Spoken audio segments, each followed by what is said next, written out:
یہ کہانی UK کے ایک آرمی آفیسر کی ہے جو کہ اب ریٹائرڈ ہے۔ وہ کہتا ہے کہ 18 سال پہلے جب میں بہت زیادہ ینگ تھا، میں نے آرمی جوائن کی تھی۔ یہ واقعہ ہمارے ساتھ پہاڑیوں میں پیش آیا تھا۔ ہم لوگ بارڈر پہ تھے۔ ہم میں کافی دوستی تھی سب دوستوں میں۔ ہم اکثر مٹر گشت پر ایک دوسرے کے ساتھ جاتے تھے۔ ہمارے پاس پالتو کتے بھی ہوتے تھے۔ وہ کہتا ہے کہ ایسے کوئی جنگ کی حالت نہیں تھی۔ ہم لوگ ویسے ہی بارڈروں پہ مٹر گشت کے لیے چل رہے تھے۔ چلتے چلتے یہ شام کا ٹائم تھا۔ یہاں کا سین بہت پیارا نظر آتا تھا، اس لیے ہم لوگ بہت دور نکل گئے۔ اتنے دور نکل گئے کہ واپسی پر اتنا اندھیرا تھا، جبکہ ہمارے پاس کوئی لائٹ وغیرہ نہیں تھی، کیونکہ ہمیں پتہ نہیں تھا کہ ہمیں شام کے بعد آنا پڑے گا، بلکہ ہم سمجھ رہے تھے کہ شام سے پہلے آئیں گے۔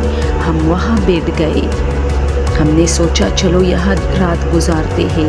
ہم نے دیکھا کہ ایک عجیب سی بلی ہماری طرف آ رہی تھی، جس کی دم کافی لمبی تھی، اور رات میں تو ویسے بھی بلی کی آنکھیں روشن ہوتی ہے، اس لیے میں اور میرا دوست باتوں میں مگن تھے۔ ہم بلی کو بھی دیکھ رہے تھے۔ اس نے کہا جنگلی بلی ہے۔ میں نے کہا جنگل میں جنگلی بلی ہی ملے گی۔ ہم لوگ ہنس رہے تھے۔ اچانک ایک لڑکی ایک بہت بڑا کوٹ پہنے وہاں آئی ہمارے ساتھ۔ ڈائریکٹ اس نے سلام کیا اور مباحثہ شروع کیا۔ ہم حیران تھے کیونکہ اس لڑکی کو ہم نے دن کے ٹائم بھی ایک جھلک دیکھا تھا۔ خیر، اس نے ہمیں بتایا کہ وہ بھی ایک آرمی گروپ سے تعلق رکھتی ہے جو کہ راستہ بھٹک گئی ہے، اس لیے اگر آپ لوگوں کو کوئی اعتراض نہیں ہے تو میں آپ لوگوں کے ساتھ یہ رات یہاں بتانا چاہتی ہوں۔ آگے بہت اندھیرا ہے۔ وہ سگریٹ بہت پیتی تھی۔ ہم نے کہا ہاں، ہمیں کوئی اعتراض نہیں ہے۔ ہم دونوں باتیں کر رہے تھے۔ ایسی رات دوستوں بہت پیاری ہوتی ہے جب مکمل مون یعنی 14ویں کا چاند ہوتا ہے۔ ہم لوگ باتیں کر رہے تھے۔ اس نے کہا آپ لوگوں کو گرمی نہیں لگ رہی؟ اس نے جا کے ایک چھوٹی سی ندی میں چلام لگایا۔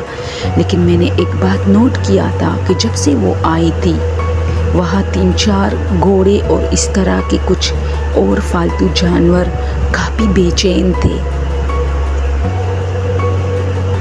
ہم حیران تھے، لیکن اس نے کیا کیا، اس میں سے ایک گھوڑے پر وہ بیٹھ گئی اور کافی مستیاں کرنے لگی۔ میرے دوست نے مجھے خاموشی سے کہا دوست یہ ہمیں ورغلانا چاہتی ہے۔ میں نے کہا ہاں بس چپ رہو، صرف تماشا دیکھو۔ میں نے ایک اور بات نوٹ کی، مجھے اس کا ایک ہاتھ نظر آیا جو کہ عام انسانوں سے بہت مختلف تھا۔ دوستو یہ ایک ریئل سٹوری ہے۔ ایک آفیسر نے یہ بتاتے ہوئے کہا ہے کہ انہیں 18 سالوں میں ایک بار یہ چیز اس کے سامنے آئی تھی جسے ہم گوسٹ کہتے ہیں۔ وہ کہتا ہے جب صبح ہوئی تو میں اس کے ہاتھوں کو دیکھنے کے تعاقب میں تھا۔ میں چاہتا تھا کہ میں اس کے ہاتھ دیکھوں، کیونکہ رات کو میں نے اس کا ایک ہاتھ دیکھا تھا جو کہ عجیب تھا۔ صبح میں نے دیکھا تو وہ اسی طرح سو رہی تھی۔ میں نے اسے اٹھانے کی کوشش کی لیکن اس کے ہاتھ کو پہلے پکڑا کیونکہ میں اس کے ہاتھ دیکھنا چاہتا تھا، لیکن وہ ایک جھٹکے سے میرا ہاتھ گرایا اس نے اور اٹھی۔ وہ بہت پیاری لگ رہی تھی صبح۔ رات کو وہ ہمیں اتنی نظر نہیں آئی تھی جتنی پیاری اور سندر وہ دن میں تھی۔ وہ ہمیشہ گلوز پہنتی تھی۔ اس کے ہاتھ میں نے کبھی نہیں دیکھے تھے، بس صرف اسی پہلی ایک رات۔ میں نے اپنے دوست سے بھی 4-5 دن بعد کہا کہ یار کوشش کرو کہ اس کے ہاتھ دیکھیں، اس کے ہاتھ کچھ عجیب سے ہے۔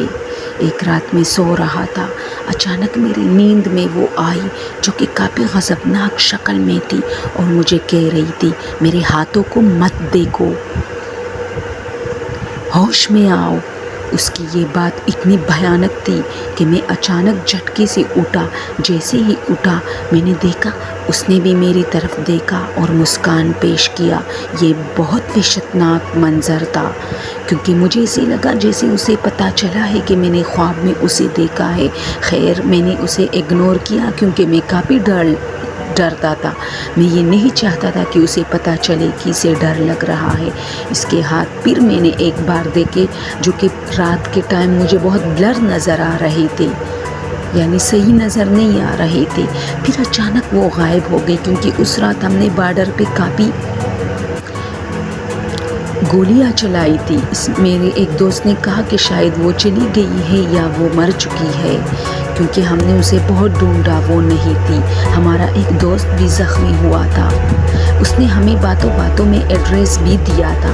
میں جیسے ہی اپنے وطن آیا میں نے پہلے جا کے اس کے گھر میں اس کو دیکھنا چاہا، لیکن وہاں مجھے اس کی ماں ملی۔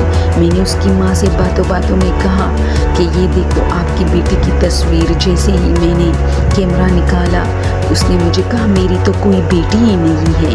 میں حیران تھا کیونکہ وہ ہمیں جھوٹ کیوں بولی تھی، اس میں جھوٹ بولنے کی تو کوئی ضرورت ہی نہیں تھی۔ اور پھر اس نے یہ مکان کیوں بتایا تھا کہ یہ میرا ہے اور وہاں میری ایک بوڑھی ماں رہتی ہے۔ وہاں واقعی ایک بوڑھی عورت تھی۔ میں نے اسے تصویر دکھائی، اس کی تصویر کافی بلر ہوئی تھی، یعنی کیمرہ نے پہلے جب میں نے اس کی تصویر کھینچی تھی بالکل صحیح تھی، لیکن جب میں دکھانے لگا تو اس کی شکل صحیح نظر نہیں آ رہا تھا۔ میں خود حیران اور پریشان تھا۔ خیر میں کافی جھوٹا ثابت ہوا ان کے گھر میں۔ پھر میں وہاں سے نکلا اور واپس آیا اور میں آج تک یہ بات نہیں بھولا اور نہ میں وہ خواب بھول سکتا ہوں۔ دوستو وہ کہتا ہے کہ یہ ایک وحشتناک واقعہ تھا جس کا مجھے بعد میں سمجھ آیا، اور شکر ہے کہ بعد میں سمجھ آیا، اگر اسی وقت سمجھ آتا تو شاید وہ مجھے مار دیتے۔ اوکے دوستو آج کے لیے یہ، اگر آپ لوگ مجھے اور میری سٹوریز کو پسند کرتے ہو تو پلیز مجھے سپورٹ کیجیے، میری حوصلہ افزائی کیجیے۔ Thank you.